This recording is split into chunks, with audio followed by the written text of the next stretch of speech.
মানুষের অ্যাকাউন্টের টাকা। হ্যালো, পাঠাই দিছি টাকা। হ্যাঁ, ভোট দাও, জিততে কেন পারো না, দিতে কেন পারো না পাবলিকদের? ওটা নিয়ে এখন বললাম না, দিব এখন, দাঁড়াও না, যেদিন বেশি করে নিবো মাল এখন সেদিন আবার দিয়ে দিব।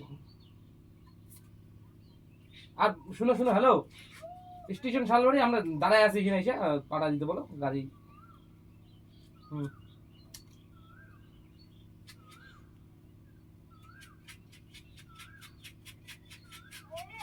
তোমাদেরকে কেদানি দিব আমি, আমি ভোটার জন্য আসছি।